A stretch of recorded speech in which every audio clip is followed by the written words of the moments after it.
nous sommes au collège Les Alinges, à Saint-Quentin-Fallavier, dans le Nord-Isère.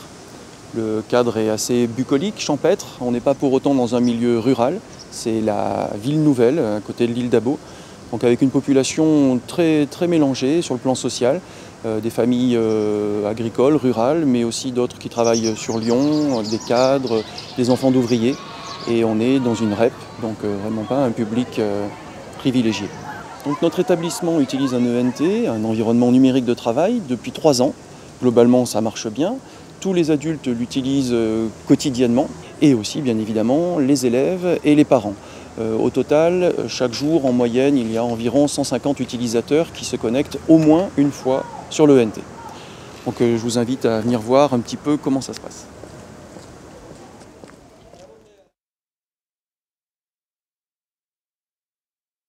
Quand l'outil est arrivé, certains collègues étaient un petit peu réticents, ne voyaient pas bien l'intérêt que ça pouvait avoir. Avec 3 ans de recul, on se rend compte que finalement, plus personne ne pourrait s'en passer. On s'en fait souvent la réflexion. Surtout vraiment pour tous les collègues, dans les relations entre adultes, sur le plan professionnel. Après, pour l'utilisation pédagogique, il y a en gros 1/3 des enseignants qui utilisent l'ENT avec leur classe. On dit toujours l'ENT donc au singulier, mais en fait c'est une multiplicité d'outils.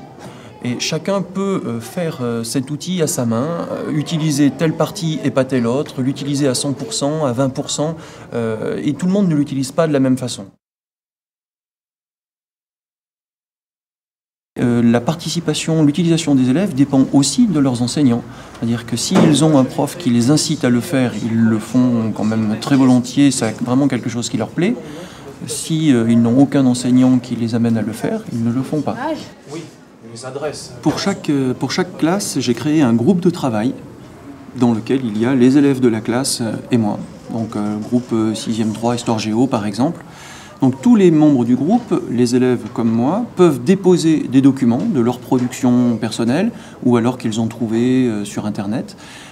Et donc j'encourage mes élèves c'est une forme de participation pour eux, à déposer leur production pour le reste de la classe. Oui, donc dans le dossier Histoire Géo, j'ai créé un dossier actualité.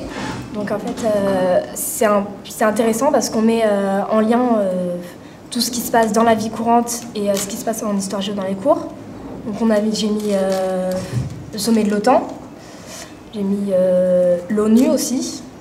On a aussi travaillé sur... oui, avec la fusée nord-coréenne. Ouais, où l'ONU a intervenu. Donc oui, c'est intéressant parce que on voit que tout ce qu'on fait en Histoire Géo dans les cours, ça se revoit dans ce qui se passe dans la vie courante. Donc c'est intéressant. Je pose plein de choses sur le cartable numérique. Comme hier soir, j'ai posé un petit exposé sur le monde romain, la République romaine. Bien, donc on continue notre cours sur la cité romaine et ses conquêtes. Depuis la dernière fois, donc depuis vendredi, je pense que vous avez vu que Cédric avait déposé des documents sur cette leçon-là dans le groupe de travail. Qui a vu ce qu'il avait fait? D'accord. Alors, on va le regarder ensemble parce que je pense qu'il y a des choses intéressantes.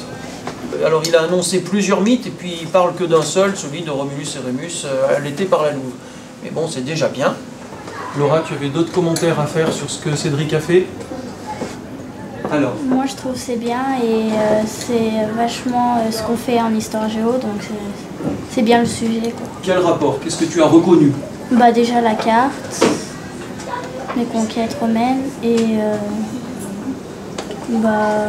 toutes les villes. C'est très bien ce qu'il a fait. Déjà la carte, il l'a bien prise. Dessous, il avait mis une frise pour les dates. Et il a mis plein de liens pour les sites et où il a pris les photos.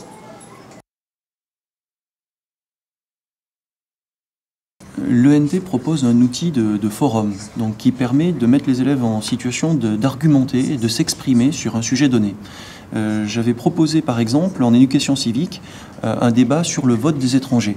Donc là mon rôle c'était de bien poser les termes du débat et ensuite d'espérer que des élèves allaient participer. Ça a été le cas au début de bons élèves qui ont argumenté de façon posée, etc.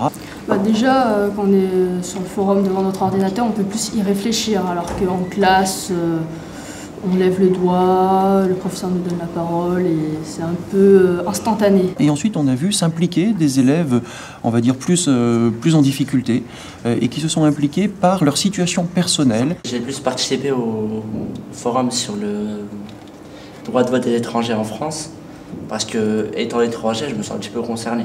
En fait, moi, j'ai dit que si on payait des impôts en France et qu'on vivait comme un citoyen honnête, on avait le droit de voter. Mais à partir de la majorité, comme tout le monde, quoi. On devrait avoir les mêmes droits que tout le monde. Mon rôle, c'était au départ de lancer le débat, ensuite de le réorienter, de guider, de relancer, parfois de modérer. Il y a eu 1 ou 2 échanges qui étaient un petit peu vifs, donc j'ai dû calmer. Il y avait quelques élèves qui n'étaient pas d'accord avec moi. Donc eux, ils développaient des arguments, et moi, de mon côté, j'en développais d'autres pour les contredire. Voilà, c'est le fait de ne pas être en classe devant tout le monde et de n'être exclusivement que devant l'ordinateur pour poster des messages. Voilà, ça les incite un peu à communiquer un peu plus avec des autres personnes, ce qui n'est pas forcément le cas en classe.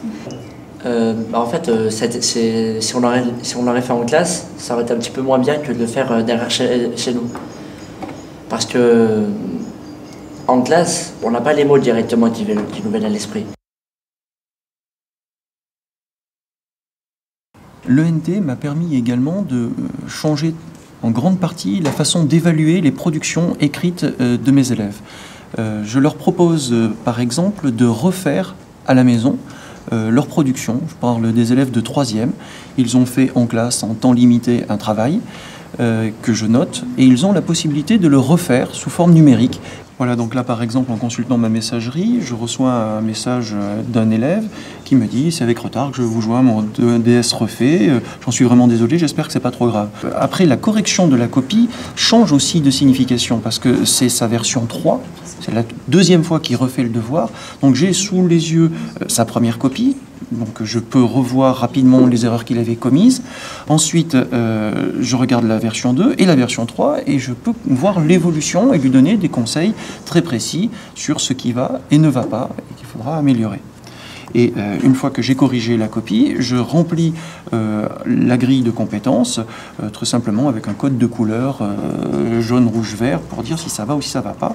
Et donc chaque élève peut voir en face de son nom les compétences qu'il maîtrise ou qu'il ne maîtrise pas, voir ce que les autres ont fait et aller s'inspirer éventuellement des productions de leurs camarades.